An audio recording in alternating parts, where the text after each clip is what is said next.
ini penting. Saya pengen kita tahu Alkitab kita. Kalau tidak, kita main comot. Jadi Alkitab ini kalau baca buku kita harus tahu dulu pembukaan dan akhirnya apanya isinya. Kita lihat coba Ibrani pasal 8. Saudara kan mulai bingung ini. Ibrani pasal 8 ayat 7. Ini menarik. Nanti baru kita paham kita sebenarnya di mana, khotbah ini model apa, kita jadi paham. Ya, ini belajar Alkitab ini, jadi nggak hanya khotbah. Jadi boleh nanti tanya jawab dikit-dikit. Sebab sekiranya perjanjian yang pertama itu tidak bercacat. Jadi yang mana yang bercacat ini? Perjanjian yang pertama ini yang mana ini? Berarti yang pertama itu cacat. Loh, perjanjian lama. Adam. Perjanjian lama itu dibilang bercacat. Cacat. Bingung kan? Kita kan nggak pernah baca cacat kok cacat. Tidak akan dicari lagi tempat untuk yang kedua. Jadi makanya ada perjanjian baru. Kalau kita perhatikan Al-Quran dan juga Taurat itu main perjanjian lama. Mata ganti mata, tangan ganti tangan. Jadi kalau tangannya berdosa dia baik, dipotong. Matanya berdosa, dicongkel. Jadi kalau kita KKR pakai perjanjian lama, apa yang terjadi? Mati semua. Apa yang terjadi? Iya, cacat semua. Siapa yang tangan semua? Kita tinggal bawa pedang di sini. Jadi kalau kita nggak pakai kacamata yang benar, kita nggak tahu di amandemen itu. Makanya perhatikan Pak ya, ini menarik. Dikatakan sesungguhnya kan ayat 8. Sebab ia menegur mereka ketika ia berkata, sesungguhnya akan ada waktunya. Demikianlah firman Tuhan, aku akan mengadakan perjanjian baru. Itulah yang kita katakan perjanjian baru dengan kaum Israel dan dengan kaum Yehuda. Bukan seperti perjanjian yang telah kuadakan dengan nenek moyang mereka. Pada waktu aku memegang tangan mereka untuk membawa mereka keluar dari tanah Mesir. Jadi ini perjanjian pertama itu didapatkan di mana? Di Gunung Sinai. Di situ ini diberikan. Sebab mereka tidak setia kepada perjanjianku dan aku menolak mereka. Inilah firman Tuhan. Jadi perjanjian pertama itu apa? Waktu Musa dapatkan itu. Kenapa cacat? Contoh begini. Kita tadi ibadah jam berapa? Jam 5. Coba kalau kita buat perjanjian. Kalau jam 5 tidak datang, siapa yang tidak datang jam 5 mati. Itu perjanjiannya nih. Jadi saya sudah datang nih. Jam sudah mau mulai jam 5, saudara belum datang. Supaya saudara gak mati, tahu caranya gimana? Tembak jam itu. Biar mati jamnya. Biar mati jamnya. Jadi daripada kita yang hancur, Tuhan katakan apa? Perjanjian itu cacat. Wah. Dia sangat mencintai kita. Amin. Mungkin gak cacat Alkitab? Enggak. Hanya Tuhan yang berani mengatakan, ku cacatkan itu katanya. Bayangin. Daripada kita mati. Lihat, ini nanti kita baca ke bawahnya. Kalau kita paham ini, kita gak main tembak orang lagi. Paling enak dari depan kan nembak orang. Siapa kita ini gak salah coba? Enak kali siapa? Yesus itu dari buku Matius ditulis begini. Kau memang dilarang membunuh. Itu di perjanjian lama kan dilarang membunuh. Yesus naikkan dikit. Sekarang kalau kau membenci saudaramu sama dengan membunuh. Pertanyaannya udah berapa orang kita benci? Banyak. Jadi hari ini tidak lagi di sini undang-undangnya. Nanti kita baca nih ya, saya baca bawahnya. Ayat 10. Maka inilah perjanjian yang kuadakan dengan kaum Israel sudah waktu itu.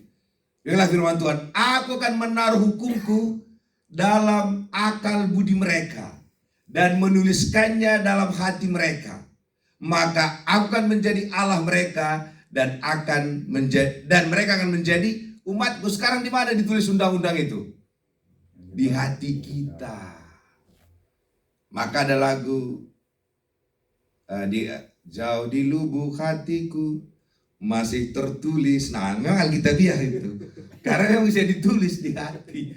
Jadi undang-undang itu sekarang ada di hati kita. Dituliskan di situ. Dan dikatakan, nah ini menarik. Dan mereka tidak akan mengajari lagi sesama warganya. Atau sesama saudaranya mengatakan, kenallah Tuhan. Sebab mereka semua besar kecil akan mengenal aku. Amin. Jadi kita tidak saling mengajari, tapi mengkonfirmasi. Contoh begini. Semua yang saya khotbahkan ini adanya di hati saudara. Cuman saudara tidak punya karunia untuk menyampaikannya saja. Dan waktu saya katakan ini, itu betul itu. Oh, itu betul lah gitu. Ngerti maksudnya kan? Paham maksudnya? Itu namanya kita tidak saling mengajari. Kenapa? Karena kita sudah kenal Tuhan kok. Di perjanjian lama, ini yang sedikit masalah dengan orang Muslim dan juga orang perjanjian lama. Karena di sana itu imamnya sangat diagung-agungkan, imam besar itu. Ya makanya teman-teman kita dari sebelah imamnya itu sangat dihormati.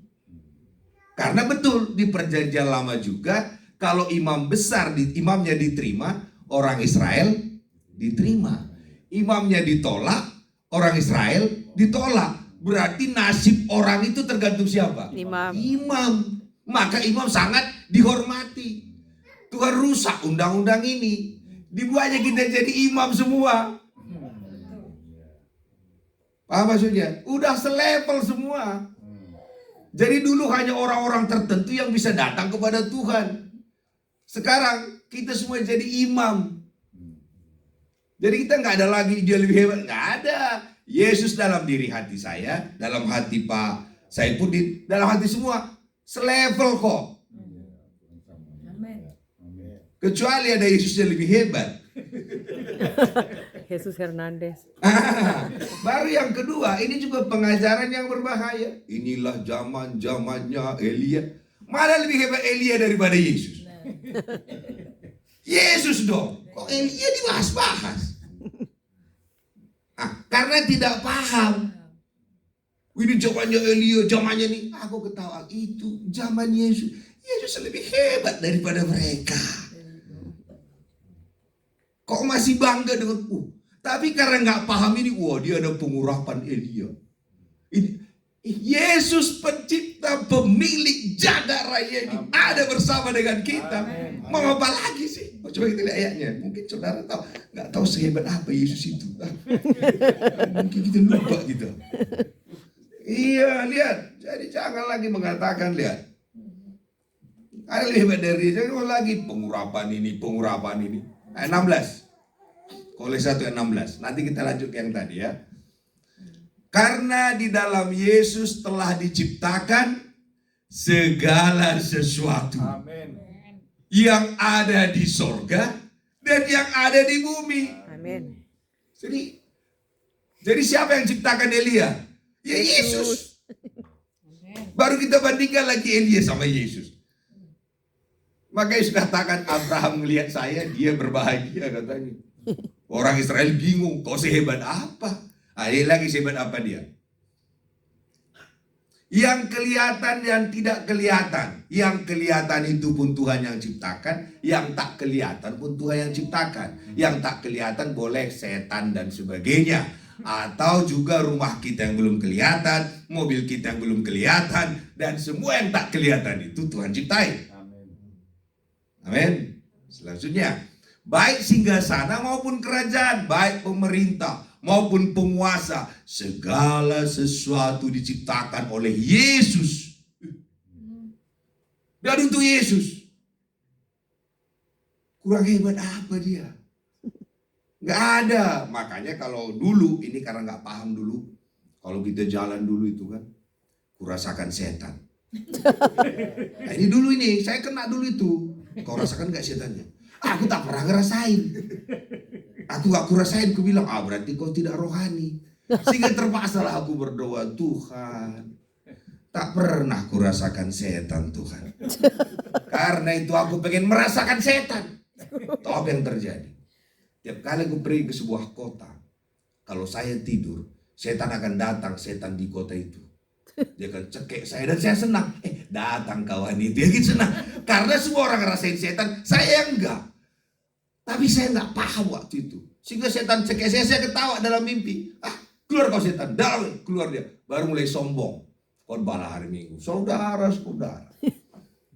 Udah bosan saya khotbah kayak gini. Suatu hari saya diajari oleh, kalau saudara tahu preman Medan itu Olu Panggabean. Jadi waktu Olu Panggabean, aku tahu Alkitab dari Olu Panggabean. Olu Panggabean preman hebat. Kalau ada preman kecil, Olu Panggabean tidak merasakan mereka. Paham gak maksudnya? Preman kecil itu yang merasakan Olu Panggabean. Baru Alkitabnya mana? Lihat waktu Yesus di garase itu. Ingat waktu ada ribuan ada kerasukan setan. Babi maksudnya. Ada Yesus di sini kan? Yang ngerasain siapa? Setan yang ngerasain Yesus. Iya benar. Bukan Yesus ngerasain setan. Karena kita nggak paham dulu, kita nggak ada pendeta kurasain setan. Bahaya ini. Jadi tapi karena kita tidak paham, kita mulai agung-agungkan ini. Sekarang Yesus di sini, setannya dia mau loncat ke babi pun tak berani loncat. Paham cerita itu kan? Dia harus datang kepada Yesus. Yesus, bayangkan kalau Yesus ketakutan, apa yang terjadi? Ada setan kata dia. Datang lagi setan itu. Kemana kau katanya? Ada dua hal di sini. Setan itu datang minta tolong untuk diusir. Setiap kali masalah datang dalam hidup kita, dia minta tolong untuk diusir. Tapi kita nggak ngusir. Kita nggak mau ngusir, kita yang lari. Kalau datang gitu, kita mulai teriak-teriak, masalah datang. Tuhan katakan, makanya waktu Goliat datang itu dia minta dibunuh si Daud. Hari ini setiap masalah yang kita datang minta laporan untuk diselesaikan. Amin. Itu perspektif yang benar. Bayangkan kalau ketakutan ada setan, aku lari, ribuan loh setannya. Ternyata setan. Ini juga, tapi ini tafsirnya bebas-bebas, nggak usah direnungkan banget. Tapi begitu banyaknya hewan di bumi ini, setan itu hanya minta babi. Sama ular. Babi loh, itu mintanya. Setan juga tahu babi itu enak kali.